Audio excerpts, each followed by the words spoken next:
শুক্রবার গোঘাট থানার ভাদুর গ্রাম পঞ্চায়েত এলাকার বাদেশ্বর পোল্ট্রি ফার্মে পাঁচিল ভেঙে পড়ার ঘটনাকে কেন্দ্র করে ব্যাপক চাঞ্চল্যের সৃষ্টি হয়। জানা যায়, পোল্ট্রি ফার্মের বর্জ্য পদার্থের কারণে এলাকায় জল জমেছিল। সেই জমে থাকা জল নিষ্কাশনের জন্য এদিন কয়েকজন শ্রমিক কাজ করছিলেন। কাজ চলাকালীন হঠাৎই ফার্মের একটি পাঁচিল ভেঙে পড়ে। ঘটনার পর স্থানীয়দের একাংশের মধ্যে খবর ছড়িয়ে পড়ে যে ভাঙা পাঁচিলের নিচে কয়েকজন শ্রমিক চাপা পড়েছেন। এই খবর ছড়িয়ে পড়তেই এলাকায় উত্তেজনা ও উদ্বেগের পরিবেশ তৈরি হয়। খবর পেয়ে গোঘাট থানার পুলিশ দ্রুত ঘটনাস্থলে পৌঁছায়। এরপর জেসিপি মেশিনের সাহায্যে ধ্বংসস্তূপ সরানোর কাজ শুরু হয়। দীর্ঘ তল্লাশির পর জানা যায়, পাঁচিলের নিচে কোনো ব্যক্তি চাপা পড়েননি। তবে দুর্ঘটনায় এক শ্রমিক গুরুতর আহত হন।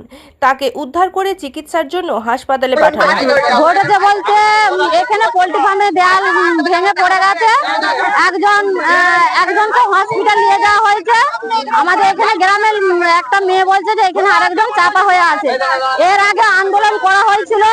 কালকেও আমরা এইখানে যে মানে পোল্ট্রি ফার্মের যে মালিক আছে তাকে কালকে ঘিরেছিলাম। মানে প্রচুর মাছি, ভাত রান্না করছি, ভাতেতে মাছি পাইল হয়ে যাচ্ছে, তরকারিতে মাছি পাইল হয়ে যাচ্ছে। এই ভাত তরকারি খেয়ে মানুষের পায়খানা বমি হচ্ছে, সব হসপিটালে ভর্তি হচ্ছে।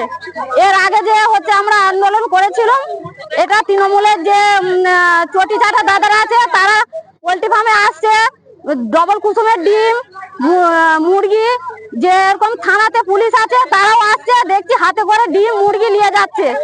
ঘুষ খাচ্ছে, কিছু করে না, ঘুষ খাচ্ছে, ঘুষ খেয়ে চলে যাচ্ছে। আমাদের এখানে কটা তৃণমূলের নেতা আছে, তারা খুব ডাকা হোক, এসে তারা বলুক যে ক টাকা ঘুষ খেয়েছে। প্রধান আছে এইখানে, আমাদের বুথ সভাপতি আছে এখানে, কে জিএস আছে, তারাকে ডাকা হোক। চাইছি পোল্ট্রি ফার্ম বন্ধ হোক। পোল্ট্রি ফার্মে দেয়াল ভেঙে পড়েছে, আজকে দুজন চাপা গেছে। কালকে আরো যে পোল্ট্রি ফার্মে 20-25 জন কাজ করছে তারাও চাপা পড়ে মরবে। তারা এই পোল্ট্রি ফার্মের দায় নিবে?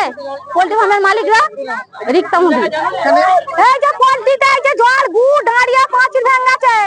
দুটো লোক ছিল পাঁচিলে, একটা লোককে দেখতে পাওয়া যায় না। ওরা বলছে না আমাদের লোক লয়, আমার মনে পাঁচিলের ওই তলাতে লোক একটা ঢাকা পড়ে গেছে। একজনকে বাঁচাইছি দুজন মিলে, আর একজন হচ্ছে দুজন চারজন ছুটে পড়েছে।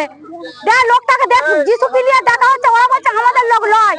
আমরা বলছি না, আমি কাছে দাঁড়িয়ে ছিল, বারণ করছি পাঁচিল ভেঙে পড়ছে, পাঁচিল ভেঙে পড়ছে। সে তাতেও শোনে না, তাতেও সে লোকটা চাপু পড়ে গেল। একজনকে যা করে বার করছি তাকে হাসপাতাল নিয়ে গেছে। পাঁচিলের উপরে আমি লোকটাকে বলছি পাঁচিলটা ভেঙে পড়ছে, লাফাও লাফাও, কিন্তু লোকটা ঘুমনে লাফালো, আমি সেটা দেখতে পাইনি। মানে চোখের আর ঝাঁটা খুঁজে পাইনি। সেই জন্যই বলছি যে লোকটা আমরা দেখতে চাই। লোক নাকি যে ওপর থেকে ঝাঁপ দিয়েছে, ও বলছে আমি ঝাঁপ দিয়েছি। লেনে যায় পোল্ট্রি উঠে যাক, আমরা মরে যাচ্ছি। আমাদের ছেলেদের রোগ জ্বালা, আর আমাদের একটা ডোবা রয়েছে, আমরা চান খাওয়া করি, পোকা মাকড়, আমরা কি করবো? আর বাঁচবো নি। এমন পোল্ট্রির ভূগন্ধ জল যাচ্ছে, আমরা আর বাঁচবো নি। কি করে বাঁচবো?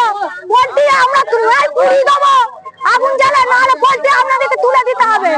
অনেক করেছি, সমস্ত জায়গায় সব টাকা খেয়ে রেখে দিয়েছে, সব টাকা খেয়ে রেখে দিয়েছে, সব টাকা নিয়েছে, সব টাকা খেয়ে রেখে দিয়েছে। আমরা অভিযোগ করেছি, ঘর বাড়ি ছেড়েছে, পোল্ট্রির কাছে ওইখানে ধর্মঘাট পর্যন্ত করেছি।